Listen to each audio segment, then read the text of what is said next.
안녕하십니까. 봄 기운이 완연해졌습니다. 봄 기운이 충만하다 할까요? 그 겨울에 메말랐던 가지에서 그런 파릇한 새싹들이 돋아나고 또 형형색색의 꽃들이 피어나는 걸 보면서 참 하나님의 그 솜씨가 참 놀랍다 생각을 하게 됩니다. 그 봄 기운에 만물이 이렇게 생동하고 힘을 얻는 것처럼 남부교회의 성령의 충만함이 또 우리의 영적인 기운을 이렇게 충만하게 또 그동안에 그 눌리고 맺혀있던 그런 모든 마음들이 봄 눈 녹듯이 녹아져서 봄에 그 새로운 마음을 갖게 되기를 기원합니다. 오늘은 하나님과의 우리 관계에 대해서 한번 말씀을 상고해 보도록 하겠습니다. 로마서 1장 19절을 한번 봐볼까요? 로마서 19절, 20절.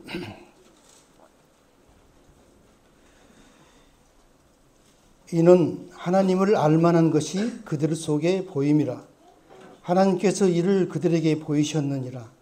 창세로부터 그의 보이지 아니하는 것들, 곧 그의 영원하신 능력과 신성이 그가 만드신 만물에 분명히 보여 알려졌나니 그러므로 그들이 핑계하지 못할지니라.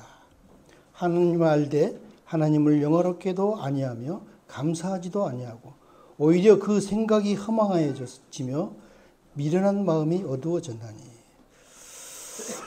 제일 먼저 하나님과의 그 피조물의 관계 생각해 보겠습니다. 모든 사람들은 하나님과의 부인할 수 없는 관계를 가지고 있죠. 가장 기본적으로 피조물의 관계입니다. 여기에서 말씀하신 것처럼 하나님의 보이지 아니하는 그 신성들이 분명히 만드신 만물을 통해서 보여졌다. 그래서 핑계할 수 없는 것이다. 하나님은 영이시기 때문에 우리의 눈으로 확인할 수도 없고 또 볼 수도 없습니다. 그러나 하나님께서 그 만드신 만물들을 통해서 자기가 어떠한 분이신가 하는 것들을 우리에게 보여주셨죠. 이 봄에 참 형형색색의 꽃들이 피고 많은 식물들이 파릇파릇한 그런 생기를 얻는 것도 하나님의 사랑이 그 빛으로서 저들에게 임하기 때문에 저러한 변화가 이루어질 수 있는 것입니다. 많은 사람들이 우연히 이 우주의 어떤 원소들이 어느 순간에 모여져서 어떤 형태를 이루어서 오늘날 이런 자연을 이루었다 그렇게 말하는데 참 억지 주장에 그것을 맞추려고 참 많은 그 수고를 하고 있지만 결국 그 궁금증들이 다 풀리지 않고 있습니다. 창조주이신 하나님을 인정하게 되면은 모든 것들이 다 풀릴 건데 그것을 억지로 짜 맞추기 위해서 참 어려움을 겪고 있죠. 그래서 하나님은 이 만물들을 통해서 이 신비로 하나님 속에 있는 그러한 영의 세계를 나타내 보여주셨다는 것이죠. 그리고 히브리서 11장 3절에 보니까 믿음으로 모든 세계가 하나님의 말씀으로 지어진 줄을 우리가 아나니 보이는 것은 나타난 것으로 말미암아 된 것이 아니니라. 자, 믿음으로 우리가 모든 세계가 하나님의 말씀으로 지어졌다는 것을 우리가 알 수 있다. 그 보여지는 것은 그 보여진 그 어떠함으로 인해서 만들어진 게 아니라 보여지지 않는 하나님의 진리의 그 세계가 보여질도록 우리에게 나타내졌다. 그래서 하나님 말씀으로 되어졌다는 것을 우리에게 증거하고 있습니다.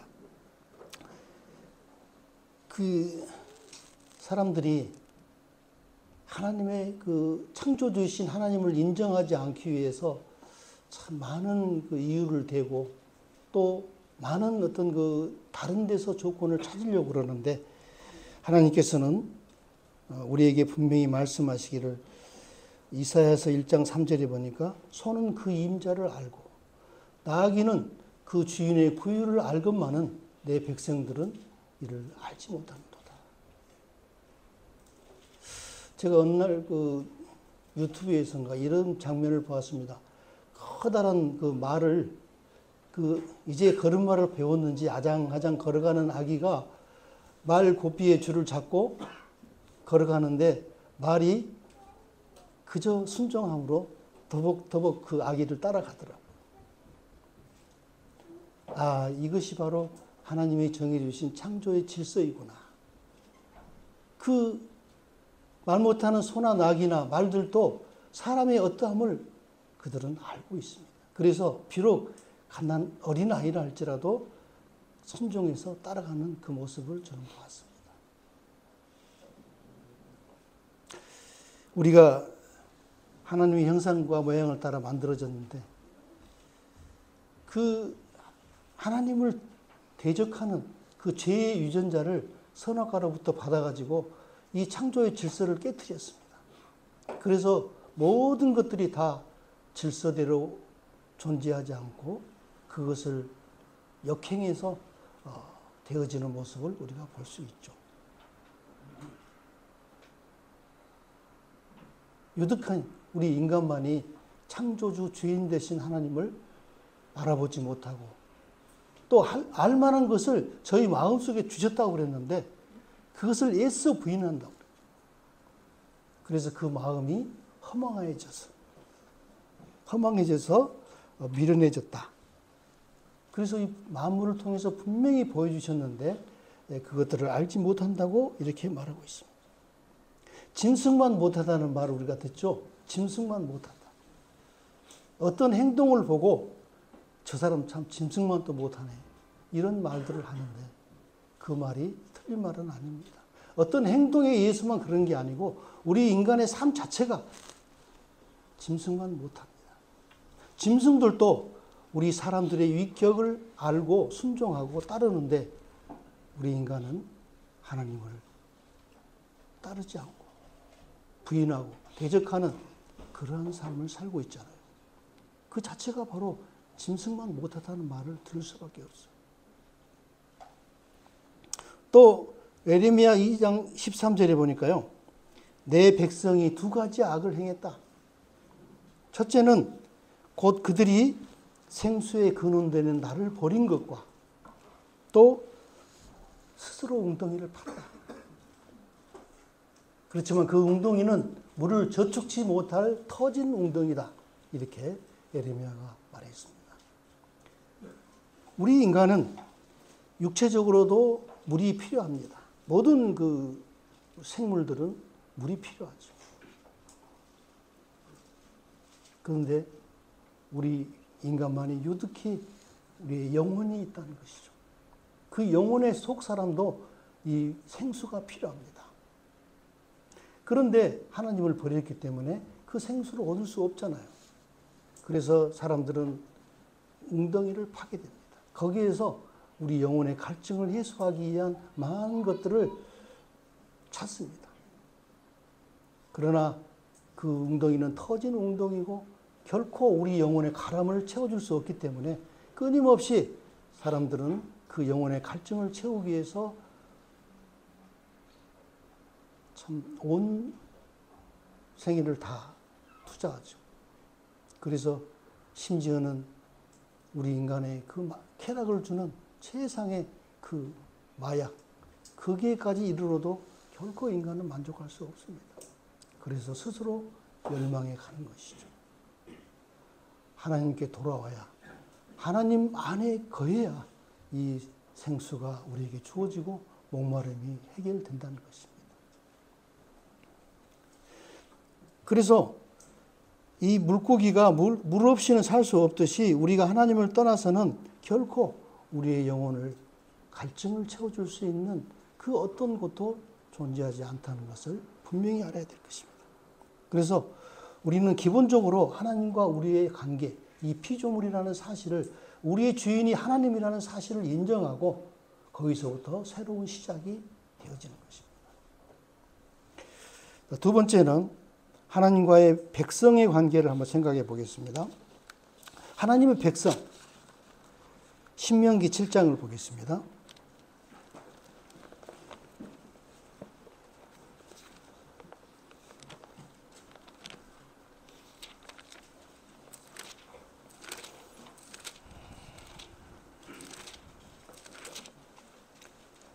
구약성경 273페이지입니다. 7장 6절과 7절. 여호와께서 너희를 기뻐하시고 너희를 택하심은 너희가 다른 민족보다 수요가 많기 때문이 아니니라. 너희는 오히려 모든 민족 중에서 가장 적으니라.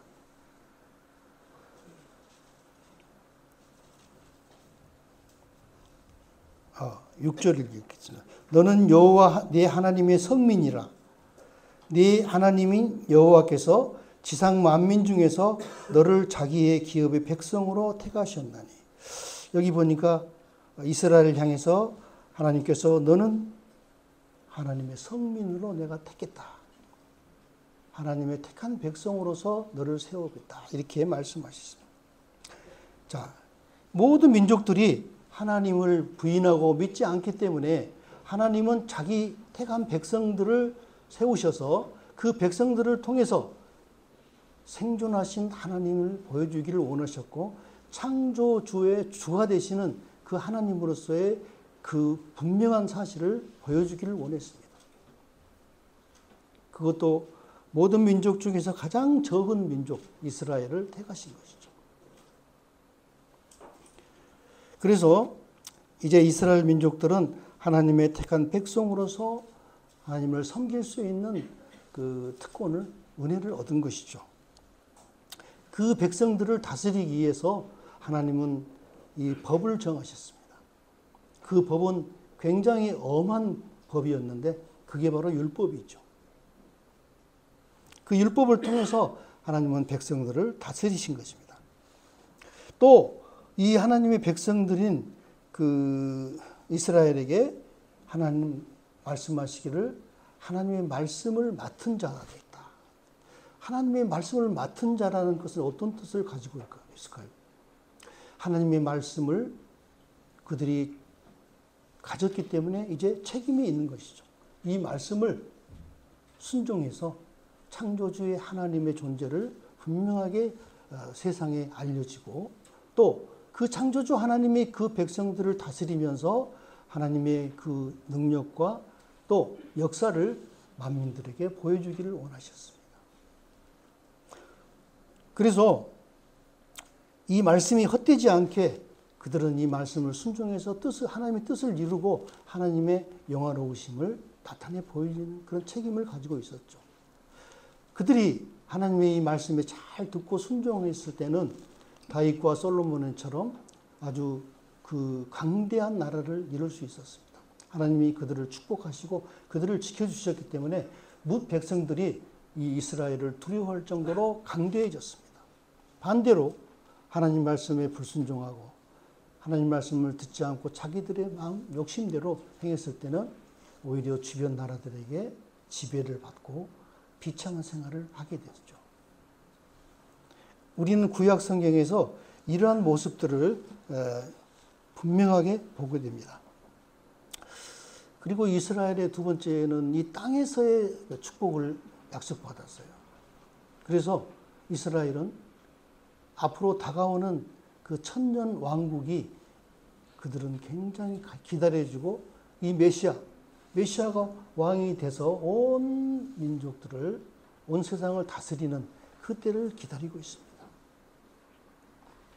지금 그 세상이 여러 가지 급변해서 그 변하는 모습들을 봤을 때 참 가까워오지 않았나, 그런 요즘에 중동에서도 참 그 변화가 많이 일어나고 있죠. 전쟁의 소식을 듣게 되고, 그런 것을 통해서 이스라엘의 하나님의 약속들이 지금 이루어져 가고 있지 않나 하는 생각을 해보게 되는데요. 아무튼 이 천년왕국은 이스라엘 백성들이 꿈꿔오고 소망하는 그 지상 낙원, 천년 동안에 그 낙원이 이루어질 그 꿈을 가지고 있습니다. 모든 이 피조물들이 그 지금은 탄식하며 힘든 그런 시간을 보내고 있는데, 그때는 이제 모든 이 만물들이 에덴 동산에처럼 참으로 왕성하게 회복이 되어지고, 또 인간의 수명도 천년을 사는 그러한 놀라운 은혜를 입게 될 것입니다. 그래서 이 천년 동안 하나님께서는 이 지상을 다스리면서 만왕의 왕으로서 통치하시죠. 그때 이스라엘 백성들은 그 천년 왕국의 백성이 될 것이고, 우리는 주님 예수 그리스도의 그 우편에서 그 다스리는 그러한 영광을 얻게 될 것입니다. 세상 사람들이 그 지금까지 꿈꿔왔던 그 유토피아, 그것들이 그냥 나온 말이 아니죠. 이 성경의 말씀처럼 이 천년 왕국에 대한 그런 기대와 그런 꿈이 바로 그들이 유토피아로 이렇게 표현을 하고 있습니다. 우리가 조금만 더 힘들더라도 참고 이겨내면 우리가 그 영광을 받게 될 것입니다. 그 다음에 세 번째는 이제 하나님의 종이 관계에 대해 생각해 봤습니다. 종. 이 종은 하나님께서 그 자기 백성을 다스리기 위해서 그 백성 중에서 종들을 부르시고 택하셔서 하나님의 말씀을 전하게 하셨고, 하나님의 뜻을 전하는 그러한 사람들이었습니다. 이 종들에게는 누가복음 19장 7절에 보니까 주인이 이르되 잘하였도다 착한 종이여, 네가 작은 것에 충성하였으니 열 고을을 권세를 차지하라 하시고, 하나님의 그 충성스러운 종들에게 칭찬하시는 모습을 볼 수 있는데요. 그 열 고을을 다스리는 권세를 주신다. 이것은 천년왕국 때 그들에게 주시는 상급이 되겠죠. 그리고 이 충성스러운 이 종들은 항상 주인 되는 그 주인의 눈을 바라보면서 또 주인의 음성에 귀를 기울이는 것이 종의 특성이죠. 시편의 123편 1절에 보니까 종의 이런 모습들을 잘 표현해 주고 있는데요. 하늘에 계신 주여, 내가 눈을 들어 주께 향하나이다. 종의 눈이 그 상전의 손을 바람같이, 여종의 눈이 주모의 손을 바람같이 하나님을 바라보며 우리에게 은혜 베풀어 주실 것을 기다리나이다. 이 종들은 항상 그 주인에게 눈을 뗄 수가 없습니다. 언제 어느 때 무슨 명령이 떨어질지 모르기 때문에 즉시 주인의 그 명령이 움직여야 되잖아요. 종들은 주인의 말을 안 듣거나 또 마음에 들지 않으면 언제든지 내어 쫓길 수도 있고 버림을 당할 수도 있습니다. 이것이 종의 신분이죠. 그런데 이제 좀 더 나아가서 우리는 하나님의 친구로서의 어떤 관계가 되어져 있는가 한번 보겠습니다. 친구의 관계. 요한복음 15장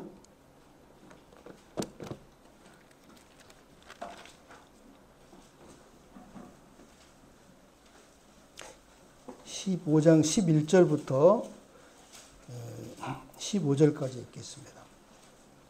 내가 아버지의 계명을 지켜 그의 사랑 안에 거하는 것 같이 너희도 내 계명을 지키면 내 사랑 안에 거하리라. 내가 이것을 너희에게 이름은 내 기쁨이 너희 안에 있어 너희 기쁨을 충만하게 하려 함이라. 내 계명은 곧 내가 너희를 사랑한 것 같이 너희도 서로 사랑하라 하는 것이 이것이니라. 사람이 친구를 위하여 자기 목숨을 버리면 이보다 더 큰 사랑이 없나니 너희는 내가 명하는 대로 행하면 곧 나의 친구라. 이제부터는 너희를 종이라 하지 아니하리니 종은 주인이 하는 것을 알지 못함이니라. 너희를 친구라 하였노니 내가 아버지께 들은 것을 다 너희에게 알게 하였습니다. 하나님께서는 참 친구가 필요했습니다. 왜냐하면 마음을 열고 누군가 대화를 하고 사귐을 갖고 하셨기 때문이죠. 왜? 사랑의 마음을 가지고 있으면 바로 이러한 마음이 당연한 것입니다. 그래서 그 친구를 얻기 위해서 자기 목숨을 내어주셨어요. 즐거이 내어주셨죠. 그리고 이제 그 자신께서, 우리 주님께서 얻으신 그 하늘의 그 영광, 기쁨, 앞으로 누릴 그 기쁨들을 이 친구에게도 알려주기를 원하십니다. 그래서 그 기쁨 가운데 친구가 함께하기를 원하시죠. 우리 주님은 아버지께로부터 들은 것을 다 너희에게 알려주겠다. 종은 그 주인의 마음과 뜻을 알지 못하지만 너희는 친구이기 때문에 내가 이것을 너희에게 다 알려줄 것이다. 이렇게 약속하셨습니다. 그래서 여기에서 이제 친구에 대해서 얘기하시면서 사랑을 말씀하시죠. 사랑.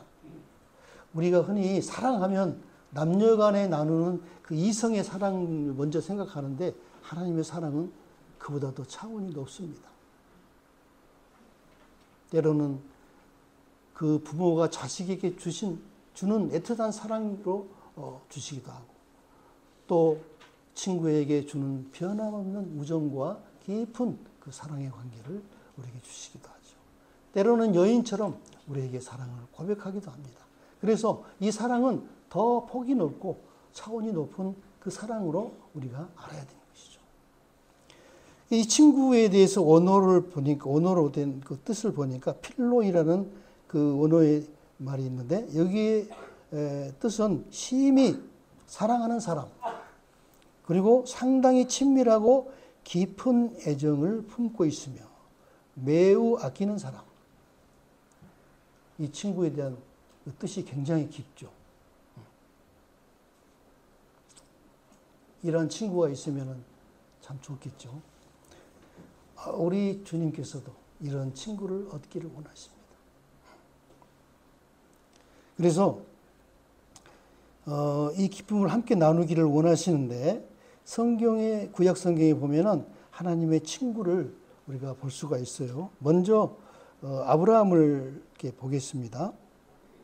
아브라함은 하나님의 그 친구로 부름을 받았는데 이 야고보서 2장 23절에 보니까 아브라함이 이삭을 제단에 바칠 때 그의 믿음이 행함으로 온전케 되었고 이에 하나님께서 이를 의로 여기셨다. 그는 하나님의 버치라 칭함을 받았다고 이렇게 야고보서에 나와 있습니다. 그러니까 아브라함이 하나님을 믿었지만 그 믿음이 뭘로 증명됐습니까? 하나님께서 이삭을 내게 바쳐라 했을 때 조금도 주저함이 없이 아브라함은 이삭을 제단에 드렸습니다.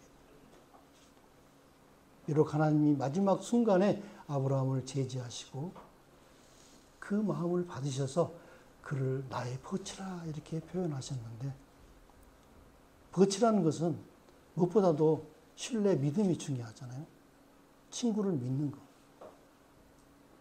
그래서 아브라함이 하나님 버치 되기 위해서는 하나님을 향한 그 믿음이 필요했습니다. 이것을 이삭을 내게 드려서 증명해 보였죠. 하나님은 흡족하게 그를 벗으로 받았습니다. 자, 이렇게 그 하나님의 친구가 되기 위해서는 하나님의 속성과 하나님의 그 성품에 맞는 그러한 변화가 이루어져야 됩니다. 그렇잖아요. 맨날 거짓말만 하고 또 자기의 내면의 것을 보여주지 않는 그 친구가 진정한 친구라고 말할 수 있겠습니까? 하나님의 그 속성하고 맞는 그 성품에 맞는 그러한 변화가 필요합니다. 그래서 로마서 12장 1절에 보니까 너희는 하나님이 기뻐하시는 제물로 너희 자신을 드리라. 하나님이 기뻐하시는 거룩한 산 제물로 너희 몸을 드리라. 이렇게 말씀했어요. 이것이 바로 너희가 드릴 영적 예배니라. 아브라함에게 말씀하신 것처럼 우리에게도 하나님께서 말씀하십니다. 너희 몸을 거룩한 산 제물로 드려라. 이 말씀은 꽤 부담이 되는 말씀이죠. 아브라함도 마찬가지였죠. 그러나 다른 말씀이 보니까 아브라함이 그 주저함이 없이 이삭을 드렸던 것이 다른 성경에 보니까 아브라함은 하나님께서 죽은 자 가운데서 다시 능히 살리실 것을 믿었다고 했어요. 왜냐하면 아브라함이 분명히 약속하기를 너의 후손 이삭을 통해서 내 약속이 이루어질 것이다. 그 말씀에서 아브라함은 다시 살릴 수 있는 하나님으로 믿었습니다. 우리에게는 어떤 믿음이 필요합니까? 우리 몸을 하나님이 기뻐하시는 거룩한 산 제물로 드리는데 어떤 믿음이 필요합니까?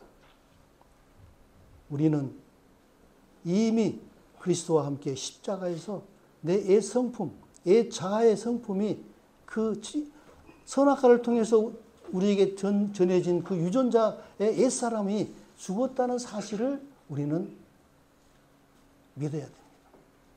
그래서 옛사람을 하나님께 제물로 드려야 되죠. 그리고 이제 예수님의 부활을 통해서 죽은 자에 연합되었다면 산자로 연합되었다는 사실을 우리는 믿고 우리 옛사람을 하나님께 제물로 바치고 새로운 거듭난 이 새로운 피조물, 새것 이것을 우리의 삶 속에서 인정을 해야 됩니다. 그렇게 믿고 여기라. 이 로마서 6장에는 여기라는 말씀이 몇 번 나오는데 그렇게 여긴다는 것은 그 분명한 사실을 우리가 인정하고 그 사실을 바탕으로 살아가는 우리의 믿음이 필요하다 이겁니다. 그래서 하늘로부터 오는 새로운 피조물의 성품을 그 하나님의 속성에 우리가 맞출 수 있는 그런 친구가 될 수가 있죠. 우리는 내 자신을 부인하고 내 자신 속에 생명이 되어주시고 능력이 되어주신 그 성령님의 그 살아계신 역사를 우리가 믿어야 되죠. 우리가 영적으로 하나님으로부터 영생을 얻었다는 것은 그 영생을 얻는 어떤 그 선물 보따리로 우리가 받은 것이 아니에요. 하나님 자신이 영생이시고 하나님 자신이 그 능력과 지혜와 그 영광을 가지신 그분이 우리의 생명이 되어주셨기 때문에 우리가 영생을 누리고 또 하나님의 그 능력과 역사가 우리 생활 속에서 나타날 수 있는 거죠. 그러나 자신을 부인하지 않고 자신이 여전히 살아가는 그런 삶에는 그 하나님의 역사가 일어날 수 없습니다. 그래서 우리는 이렇게 이삭을 드렸던 것처럼 우리 자신을 드리는 그러한 삶에서 비록 그래야 하나님의 진정한 보수로서 함께할 수가 있는 것이죠. 그 이사야 41장 8절에도 하나님께서 이스라엘 백성들에게 나의 벗 아브라함의 자손아라고 이렇게 부르셨습니다. 나의 벗이라고 하나님께서는 분명하게 말씀해 주셨습니다. 벗이라는 그 말을 굉장히 가깝게 들리시죠. 그리고 친근하게 들려요. 참 벗이라는 말은 좋은 단어입니다. 그래서 우리가 옛사람을 희생으로 드리고 새로운 피조물을 거듭났기 때문에 그 하나님께서는 그의 삶의 모든 부분에서 함께해 주셨어. 위기 가운데서 그를 건져주시고 또 그에게 모든 것을 주시기를 또 기뻐하셨어요. 아브라함은 실제로 이렇게 친구처럼 하나님을 믿었기 때문에 그 창세기 18장에 보니까 하나님이 소돔을 멸하기 전에 먼저 찾아오셨습니다. 근데 아브라함은 즉시 그를 알아보고 하나님이심을 알아보고 양을 잡고 빵을 구워서 극진히 대접했습니다. 그때 하나님께서 내가 내 친구에게, 그 아브라함에게 내가 하려는 것을 숨기겠느냐, 이렇게 고백하시면서 소돔의 멸망을 고합니다. 그때 아브라함이 친구에게 말하듯이 소돔을 위해서 하나님 앞에 부탁을 드리는 그런 모습을 볼 수가 있죠. 그리고 또 한 친구가 있습니다. 구약의 모세를 볼 수가 있는데, 모세를 출애굽기 33장 11절에 보니까 사람이 자기 친구와 얘기함 같이 여호와께서 모세와 대면하여 말씀하셨다. 친구와 얘기한 것처럼 모세하고 대면해서 말씀하셨다. 그리고 이제 32절에 보니까 하나님께서 이스라엘 백성들에게 몹시 진노하십니다. 하나님을 불신하고 또 잠시 모세가 산에서 내려오지 않자 애굽에서 우리를 인도해 내신 그 우리의 신이다 해가지고 금을 녹여서 금송아지를 만들어서 우상을 섬기는 그것에 굉장히 진노하셨어요. 하나님께서 그 우상이라는 거 따로 이렇게 다른 신을 섬겼던 건 아니에요.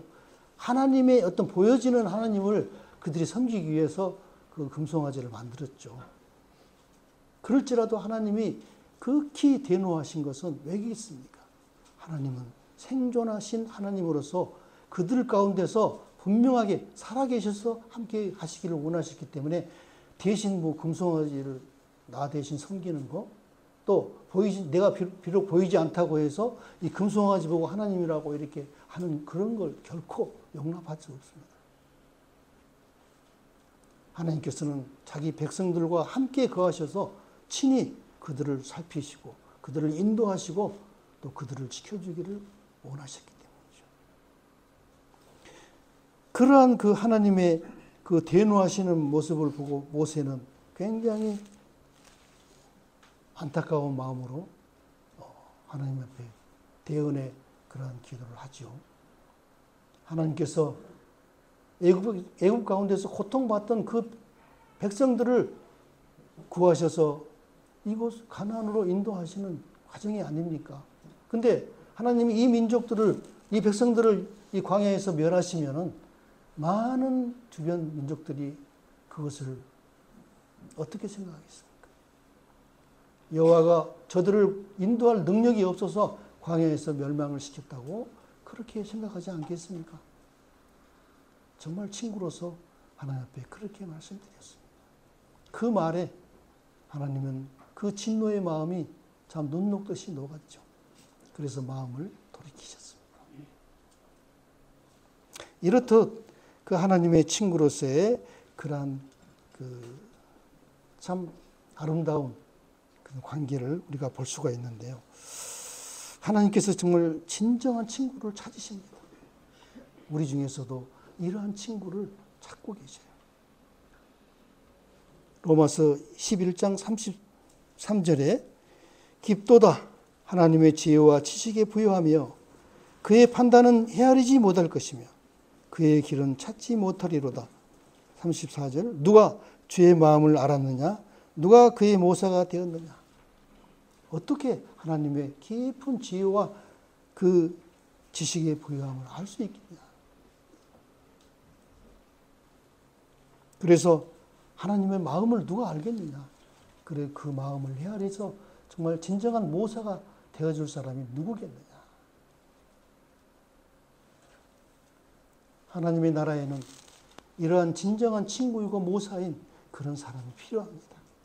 나라를 위해서 함께 마음에 간절한 기도의 마음을 갖고 또 하나님의 교회의 어떤 문제를 하나님과 의논하듯 기도하고 어떤 성도의 아픔과 또 어려움을 하나님 앞에 기도로서 이렇게 친구로서 말씀 함께 드림으로 우리의 생각을 아뢰고 또 그 성도의 아픈 마음을 하나님께 대변한 그러한 사람들을 하나님이 기뻐하시죠.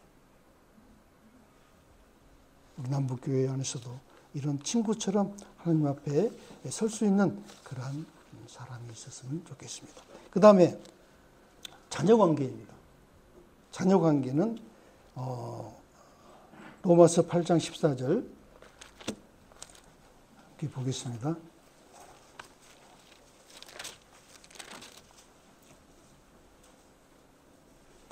14절. 무릇 하나님의 영으로 인도함을 받는 사람은 곧 하나님의 아들이라. 너희는 다시 무서워하는 종의 영을 받지 아니하고 양자의 영을 받았으므로 우리가 아빠, 아버지라 부르짖느니라. 성령이 친히 우리의 영과 더불어 우리가 하나님의 자녀인 것을 증언하시나니.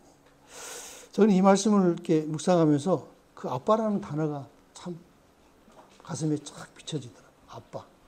좋지 않아요? 아빠라는 이 어휘는 하나님을 향해서 아주 자연스럽게, 하나님이 거의 정말 자연스럽게 느껴지는 그런 단어입니다.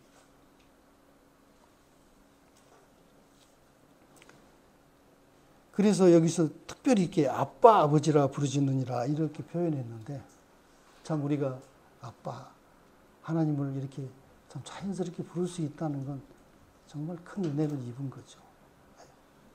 그래서 이 다른 성경에 보면은 그 양자로 표현이 되어 있어요. 양자. 우리가 하나님의 양자로서 택함을 입었다, 받았다. 근데 가만히 생각해 보면은 이 양자는 좀 뭔가 다릅니다. 우리가 자녀를 삼기 위해서는 직접 낳아서 호적에 올리는 그런 자녀가 있는가 하면은 자녀를 낳지 못하고 양자로 들여서 호적에 올릴 수도 있습니다. 근데 이 양자는 그 부모하고 유전자가 같을까요? 결코 같을 수 없죠. 비록 자녀로서 인정을 받지만 유전자가 다르기 때문에 친자식과 뭔가 다릅니다. 우리는 거듭나서 성령으로 인침을 받고 성령이 우리의 새로운 새 사람이 돼서 살아갈 때 하나님의 그 속성과 성품이 이제 내 안에서 하나님과 뜻을 이루고 또 하나님의 그 마음을 우리에게 전해주는, 그래서 유전자가 같은 자녀가 되는 것입니다. 얼마나 특별한 은혜입니까? 그냥 선물로서 우리가 하나님 자녀 됐다, 양자와 같이 그렇게 되지 않고 본질적으로 하나님의 유전자가 우리 안에 들어와서 우리가 하나님의 친자식인 것처럼 살아갈 수가 있죠. 이것이 바로 자녀가 누리는 특권입니다. 비록 저는 그런 모습을 봤는데 그 온 사지를 쓰지 못하고 이렇게 나이가 들어가면서도 병상에 누워서 부모의 그런 병수발을 받아야 되는 그런 사람이 있습니다. 그런데 그 부모는 그 누워있는 그 자식을 향해서 아주 애틋하고 측은한 마음으로 그를 바라보는 그런 모습을 보게 됩니다. 이것이 자녀만이 누릴 수 있는 특권이죠. 그런 모습 속에서 하나님 우리를 이렇게 사랑하시는구나. 오늘날 그 자식을 돌봐야 될 형편에 있는 사람들이 생각보다 많더라고요. 지적 부족, 또 신체적으로 정말 돌봐야 될 그런 자녀를 둔 사람들이 참 많습니다. 근데 참 그런 중에도 조금 더 불평함이 없이 그들을 받아주고 사랑해주는 그런 모습에서 하나님의 사랑을 우리가 느낄 수가 있습니다. 요한복음 10장 28절에 보니까 내가 그들에게 영생을 주노니 영원히 멸망치 아니할 터요. 그들을 내 손에서 빼앗을 자 없느니라. 하나님께서 직접 우리 안에 들어오셔서 영생이 되어주셨기 때문에 이 영생을 그 어떤 것도 빼앗을 수 없습니다. 로마서 8장 16절에는 성령이 친히 우리의 영과 더불어 우리가 자녀인 것을 증언하시나니. 우리 옛사람이 죽고 하나님의 그 성령으로 우리의 새 사람이 이루어졌기 때문에 우리는 이제 해야 될 일이 뭡니까? 그 옛사람, 옛 성품을 죽었다는 사실을 인정해서 성령의 그런 성령의 소욕대로 우리 삶이 사라질 수 있도록 그렇게 순종하는 삶이 진정한 그 자녀의 모습으로 나아가는 것입니다. 그 다음에 마지막으로 신부의 자기 관계가 있습니다. 신부는 에베소서 5장 이 비밀이 크도다. 나는 그리스도와 교회에 대하여 말하노라. 여기에서 사도 바울은 남편과 아내가 어떤 관계인지 이렇게 쭉 말씀하시고 나서 이것의 비밀이 큰 것이다. 그리스도와 교회의 관계도 바로 이와 같다. 이렇게 말씀하시죠. 그리고 또 고린도전서 후서 보면은 바울이 우리에게 내가 너희를 정결한 처녀로 한 남편인 그리스도께 드리려고 중매했다.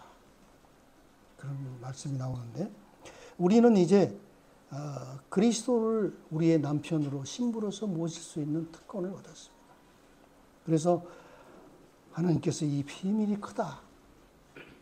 영원부터 하나님 속에 감추어졌던 그 비밀의 경륜이 그리스도를 통해서 이제 이루어졌죠. 그래서 우리는 이제 하나님의 그 신부된 입장에 설 수 있는 그러한 특권을 얻었습니다.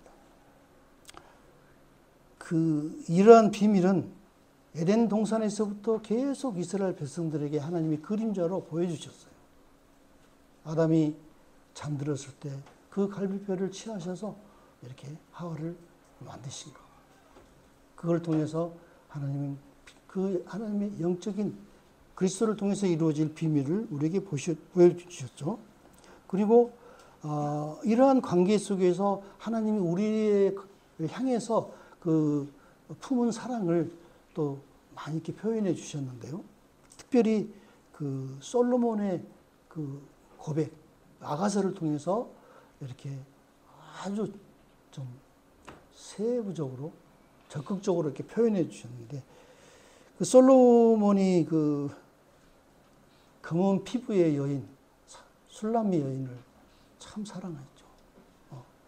그래서 얼마나 사랑했던가 그 아가서를 읽어보면은 그냥 얼굴이 좀 뜨거울 정도로 민망한 그런 표현들이 참 많습니다. 그 일부를 한번 읽어볼까요? 솔로몬의 고백입니다. 나의 사랑 너는 어여쁘고 아무 흠이 없구나. 내 신부야 내가 내 마음을 빼앗았구나.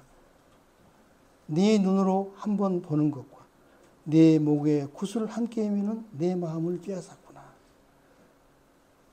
바위 틈 은밀한 곳에 있는 나의 비둘기야. 네 얼굴을 보게 하라. 내 소리를 듣게 하라. 네 소리는 부드럽고 네 얼굴은 아름답구나. 이런 그 고백들이 많은데요.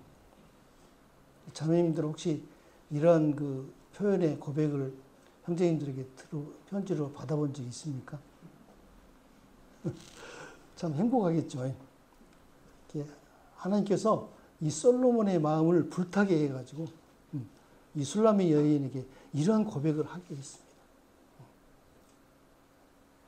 자기 마음을 대신한 거죠. 그래서 하나님이 우리를 얼마나 참 사랑하시는지, 얼마나 우리 모습을 참 우리 마음을 받기를 기뻐하시는지.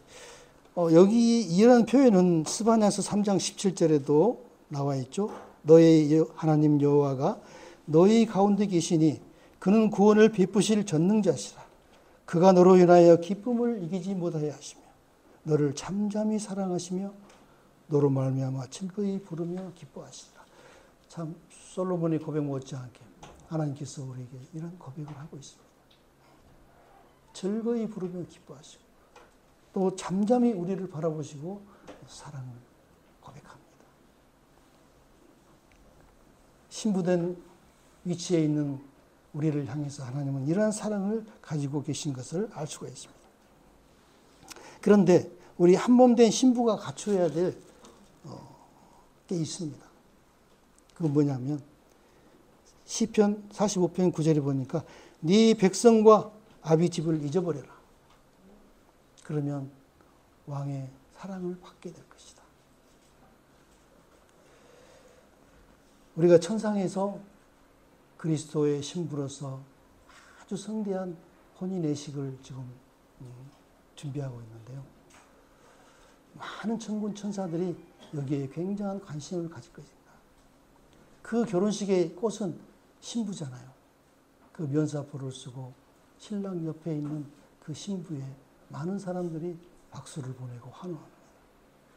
바로 우리가 그 자리에 서게 될 것인데, 그러기 위해서는 첫째, 네 백성과 아비집을 잊어버려라. 이 신부가 결혼을 해서 시집살이를 하면 돼. 그 예생활에 빠져가지고 계속해서 시댁에 대한 관심을 잊어버리고 이렇게 자기의 예생활에 매여 있는 그런 모습을 한다면 결코 합당치 않잖아요.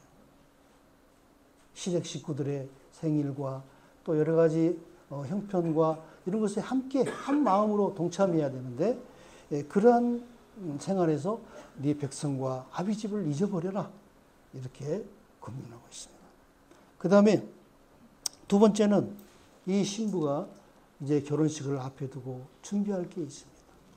자기 몸의 단장과 또 결혼 생활에 필요한 이것저것을 준비해야 됩니다. 거기에 많은 금액과 마음을 쏟아야 되겠죠.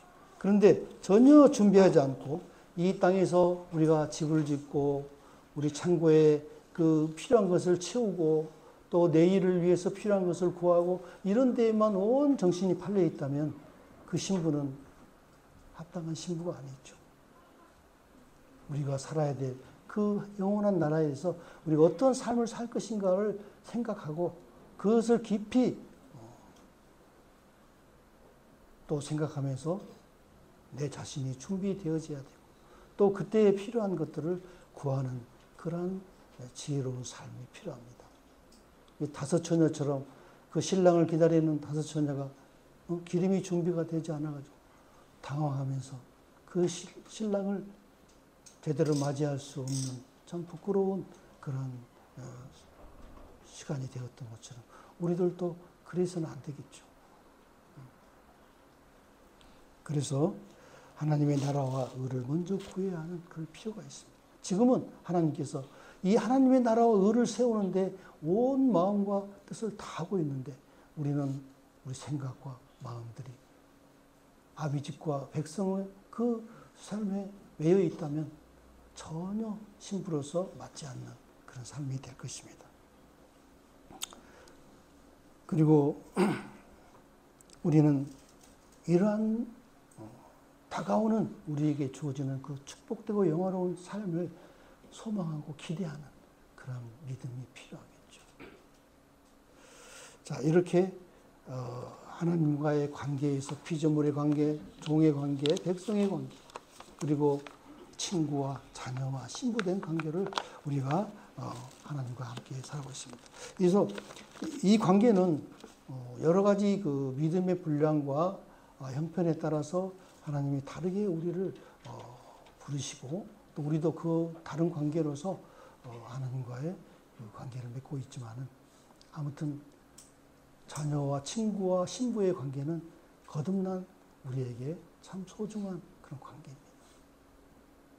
그래서 우리 때로는 친구처럼 하나님 앞에 나아가고 또 자녀로서 부담 없는 그러한 또 어떻게 보면 염치가 없죠, 자녀들은 종에 비해서.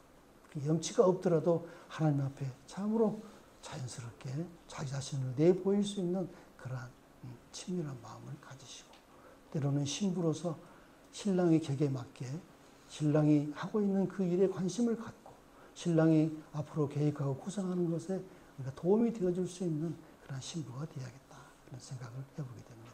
네, 감사합니다.